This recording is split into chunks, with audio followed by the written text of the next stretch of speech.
अनाथ बेटा। रूपा और शेखर सरिता विहार में रहते हैं। वो अपनी जिंदगी में बेहद खुश होते हैं। दोनों का शौर्य नाम का एक बेटा भी होता है, जिस पर दोनों ही अपनी जान छिड़कते हैं। शेखर, अब तो आप शौर्य को अपनी गोद से नीचे उतार दीजिए, उसके सोने का टाइम हो रहा है। नहीं रूपा, इसे मेरे पास ही रहने दो प्लीज। मैं थोड़ी देर में इसे बिस्तर में सुला दूंगा। लेकिन कल सुबह आपकी ऑफिस में मीटिंग भी तो है ना, और इसके लिए आपको कल जल्दी भी तो निकलना होगा। जाइए, आप भी जाकर सो जाइए। क्या यार, अभी तो मेरी गोद में आया था मेरा बेटा और तुम उसे लेकर जा रही हो। बाद में कर लेना अपने बेटे से प्यार, अभी जाकर सो जाइए। रूपा शेखर से शौर्य को ले रही होती है कि तभी शौर्य रोने लगता है। शौर्य को रोता देखकर रूपा उसे फिर से शेखर को थमा देती है। आपका बेटा ना एक नंबर का नौटंकी है, बिल्कुल आप पर गया है वो। साफ बोलो ना, तुम्हें जलन होती है हम दोनों बाप बेटे का प्यार देखकर। पहले बड़ा तो होने दो तुम शौर्य को, फिर देखना वो सबसे ज्यादा मुझे ही प्यार करेगा। देखते हैं। ऐसे ही दिन बीतते चले जाते हैं और एक दिन कैंसर की बीमारी के चलते रूपा की मौत हो जाती है। अब शौर्य 3 साल का हो चुका होता है, जिसके कारण उसकी दादी शेखर पर दूसरी शादी का दबाव बनाने लगती है। शेखर, शौर्य अभी बहुत छोटा है और उसे इस समय एक माँ के प्यार की बहुत जरूरत है। माँ, मुझे दूसरी शादी नहीं करनी। क्या पता जो दूसरी औरत आएगी वो मेरे बेटे को एक माँ का प्यार दे या ना दे। तो रूपा की छोटी बहन वैशाली से ही शादी क्यों नहीं कर लेता? वो तो शौर्य को एक माँ का प्यार पूरा दे सकती है ना। मैंने कहा ना माँ, मुझे दूसरी शादी नहीं करनी, और अपनी ही पत्नी के बहन से तो हरगिज नहीं। ऊपर से अगर रूपा देख रही होगी तो वो क्या सोचेगी? अपने लिए ना सही, लेकिन तुझे शौर्य के लिए तो शादी करनी ही पड़ेगी ना बेटा। शेखर कुछ कहता उससे पहले ही अंजुमन उसे रूपा की कसम दे देती है, जिसके आगे मजबूर होकर शेखर शादी के लिए हामी भर देता है। देखो वैशाली, मैंने तुमसे शादी सिर्फ अपने बच्चे के लिए की है। मैं चाहता हूं कि तुम उसे एक माँ का भरपूर प्यार दो। शौर्य, आपके साथ साथ मेरा भी कुछ लगता है। अगर आप मुझसे शादी नहीं भी करते तब भी मेरा प्यार शौर्य के लिए कभी कम या ज्यादा नहीं होता। शादी के कुछ दिनों बाद ही शेखर की माँ की भी मौत हो जाती है। वैशाली शौर्य को एक माँ से भी बढ़कर प्यार देती है। शौर्य को लेकर वैशाली का यूं निस्वार्थ प्यार देखकर शेखर को भी उससे प्यार हो जाता है और कुछ सालों बाद शेखर और वैशाली का भी लड़का हो जाता है। लेकिन इसके बाद वैशाली का शौर्य को लेकर बर्ताव बदलने लगता है। वैशाली, मैं देख रहा हूँ तुम आजकल शौर्य का जरा भी ध्यान नहीं रख रही हो। मुझे पता नहीं था कि आदित्य के होने के बाद तुम इतना बदल जाओगी। आदित्य मेरा अपना सगा खून है और शौर्य दीदी का, फिर मैं दोनों में अंतर कैसे नहीं करूं? माँ भले ही दोनों के अलग अलग है, लेकिन पिता तो एक है ना। अगर मुझे पहले पता होता कि तुम इतनी जल्दी बदल जाओगी तो मैं कभी तुमसे शादी ही नहीं करता। हाँ, तो किसने कहा था आपसे मुझसे शादी करने के लिए? मैं थोड़ी ना आई थी आपके पास, आपकी माँ ही आई थी मेरे घर आपका रिश्ता लेकर। वैशाली, मुझे तुमसे ऐसी उम्मीद नहीं थी। गुस्से में शेखर अपना पैर पटकता हुआ शौर्य को वहां से लेकर चला जाता है। पापा, मम्मा मुझसे प्यार क्यों नहीं करती? क्या मैं उनका सगा बेटा नहीं हूँ इसलिए मुझसे प्यार नहीं करती? मम्मा नहीं करती तो क्या हुआ बेटा, पापा तो करते हैं ना आपसे प्यार। कुछ दिनों के बाद, आज तुझे खाना पीना कुछ नहीं मिलेगा, चल चुपचाप से अपने रूम में जाकर सो जा। माँ, अब भाई को खाना क्यों नहीं दे रही हो? बेटा तू आराम से खाना खा, इस नालायक की चिंता मत कर। एक दिन खाना नहीं खाएगा तो मर नहीं जाएगा ये।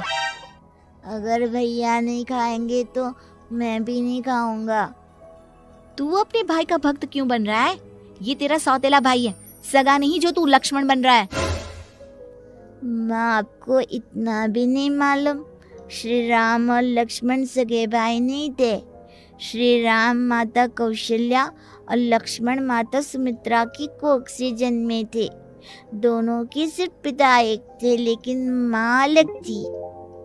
मुझे ज्यादा ज्ञान देने की जरूरत नहीं है, ये सतयुग और त्रेता युग नहीं है, समझे? आया बड़ा भाई का चमचा। इतना कहकर वैशाली वहां से चली जाती है। जिसके कुछ टाइम बाद शिखर वहां आता है और आदित्य उसे सारी बात बताता है। मुझे माफ कर दो शौर्य, तुम्हारी माँ के जाने के बाद मुझे दूसरी शादी का फैसला करना ही नहीं चाहिए था। अगर मैं दूसरी शादी नहीं करता तो शायद आज तुम्हारी ये हालत ना होती। नहीं पापा, अगर आप शादी नहीं करते तो मुझे आदित्य जैसा छोटा भाई कभी नहीं मिलता। थैंक यू मुझे इतना अच्छा भाई देने के लिए। तुम दोनों हमेशा ऐसे ही साथ रहना, फिर कोई भी तुम दोनों का कुछ नहीं बिगाड़ पाएगा। चलो मैं तुम दोनों को आइसक्रीम खिला कर लाता हूँ, बहुत भूख लग रही है ना। शिखर शौर्य और आदित्य को आइसक्रीम दिलाने लेकर जाता है। वो दोनों को पार्क में खड़ा करके आइसक्रीम लेने जा ही रहा होता है, तभी तेज रफ्तार से आती हुई एक गाड़ी उसे कुचल देती है और उसी पल शेखर की मौत हो जाती है, जिसके बाद शौर्य की जिंदगी नर्क से भी बदतर हो जाती है। सुन रे चिरकुट, इस घर के किसी भी सामान को मेरी मर्जी के बगैर हाथ मत लगाना। इन सब पर अब तेरा कोई हक नहीं है, समझा? ठीक है माँ, मैं आपकी इजाजत के बगैर किसी चीज को हाथ नहीं लगाऊंगा। चल जाकर अब पूरे घर की सफाई कर। महज 7 साल का शौर्य वैशाली के कहने पर अपने नन्हे नन्हे हाथों से पूरे घर की सफाई करने लगता है।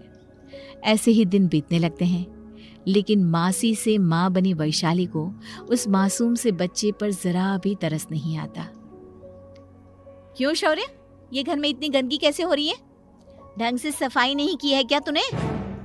माँ मैंने तो अच्छे से सफाई की थी, लेकिन आदित्य बार बार इधर उधर चलकर गंदा कर देता है।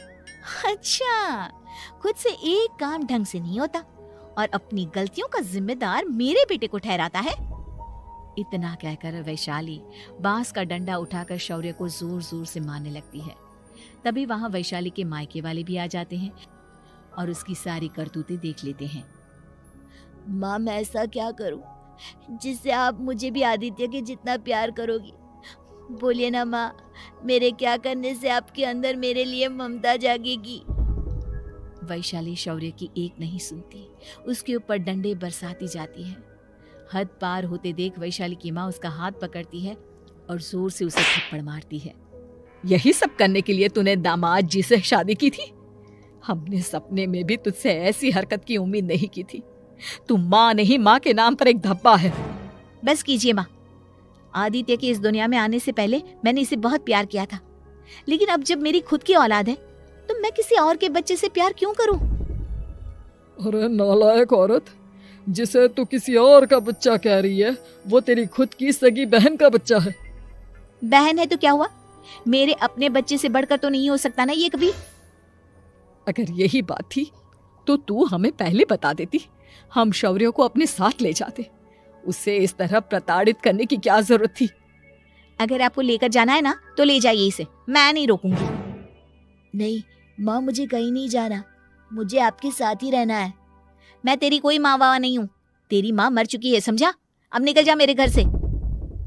माँ अब बहुत गंदी हो, मुझे भी नहीं रहना आपके साथ, मैं भी भाई के साथ ही जाऊंगा।